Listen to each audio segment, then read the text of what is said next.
Salam planter Indonesia. Assalamualaikum warahmatullahi wabarakatuh. Kembali lagi kita akan membahas tentang pupuk NPK, di mana pupuk NPK adalah pupuk majemuk, di mana kandungannya tidak hanya satu unsur hara saja, tapi bisa unsur haranya bisa banyak, bisa 3, bisa 4, bisa banyak. Karena bahwa sekarang sudah banyak NPK yang beredar memiliki kandungan trace elemen juga atau unsur hara mikro yang terkandung di dalamnya. Berarti ada nitrogen, fosfor, kalium, magnesium, kadang-kadang ada sulfurnya, ditambah dengan trace elemen atau unsur hara mikro yang terkandung di dalamnya.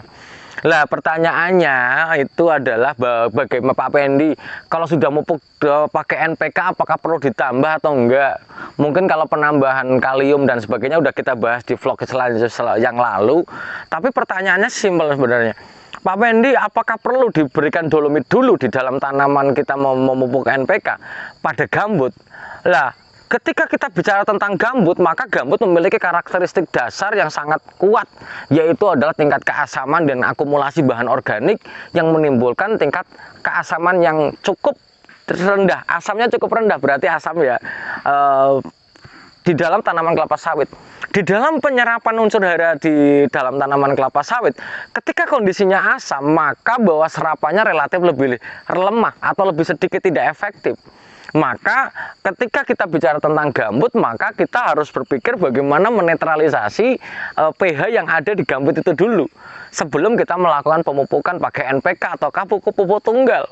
Ketika pupuk kita mau pakai NPK, Pak Pendik, tapi kan di NPK ada magnesiumnya. Magnesium bukan berarti kita membutuhkan magnesium untuk menaikkan pH, bukan. Karena yang menaikkan pH itu adalah kalsium, kandungan CA-nya, ataupun ada unsur tertentu di mana di dalam pupuk tunggal ada gugus kapurnya. Misalnya kita menggunakan dolomit, kalsium, magnesium karbonat yang akan memberikan sistem pengapuran di dalam perakaran kita untuk menaikkan pH dulu. Nah, ketika kita menggunakan NPK, apakah perlu penambahan dolomit, Pak Pendi? Maka jawabannya adalah sangat perlu.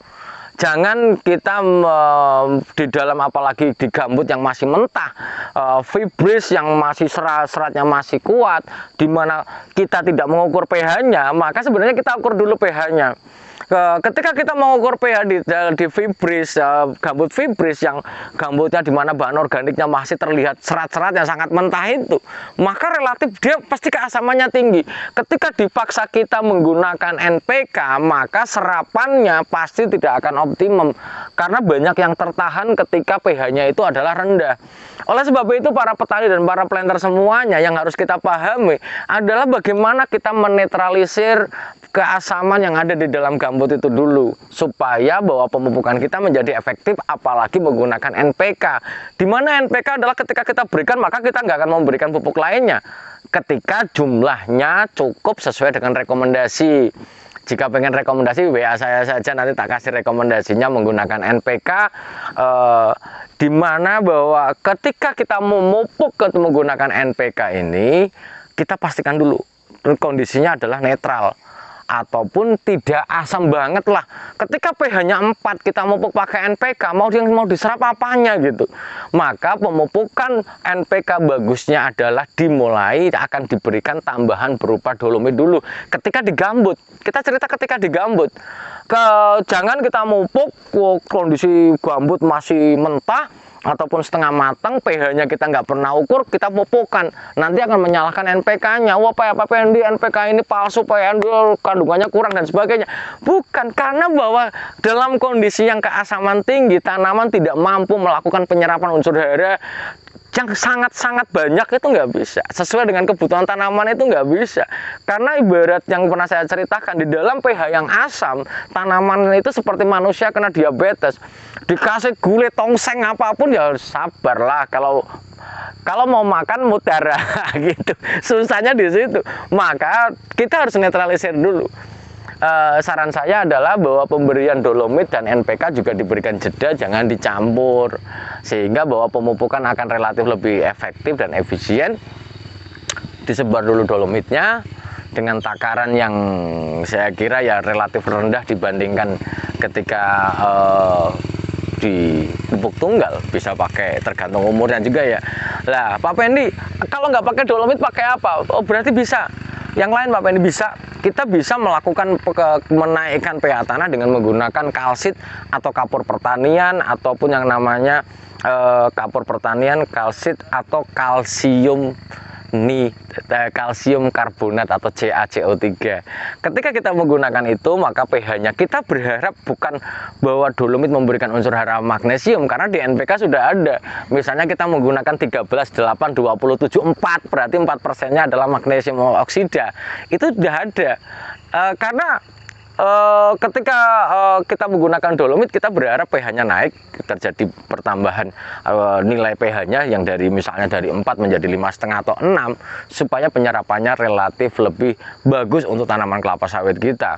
Jangan pernah berpikir bahwa kita hanya dihantui oleh pupuk-pupuk palsu, walaupun ya di luar sana mungkin ada juga yang nakal mencampur pupuk NPK kita. Tapi kita lihat dulu kondisi tanaman kita. Tanaman kita digambut, kondisinya masih mentah, baru nggak pernah dipupuk, tidak pernah dijelajahi. Tiba-tiba kita pakai NPK, kemudian NPK-nya memiliki reaksi yang kurang efisien, menyalahkan NPK-nya. Belum tentu NPK-nya, tapi kondisi tanahnya sendiri. Karena bahwa penyerapan unsur hara oleh tanaman sangat dipengaruhi lahan sebagai media tanamnya.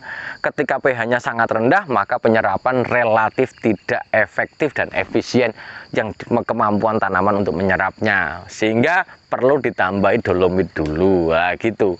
Karena di salah satu institusi merekomendasikan di tanaman 1 sampai 3 tahun pun ketika kita menggunakan NPK 12, 12, 17, 2, maka tetap tidak ada penambahan dolomit yang bertujuan untuk menaikkan pH tanahnya dulu, selain memberikan unsur hara magnesium. Karena magnesium di dalam dolomit juga tidak besar banget, sehingga tujuan utamanya adalah bagaimana kita memberikan netralitas atau netralisasi dari pH tanah di sekitar perakaran, sehingga tanaman mampu menyerap dengan jumlah unsur hara yang diberikan relatif lebih banyak diserap daripada tidak diserap ataupun tertahan di dalam gambut itu sendiri.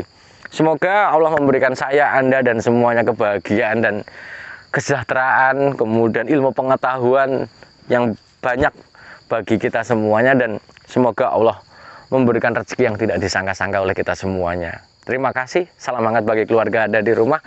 Salam Planter Indonesia. Assalamualaikum warahmatullahi wabarakatuh.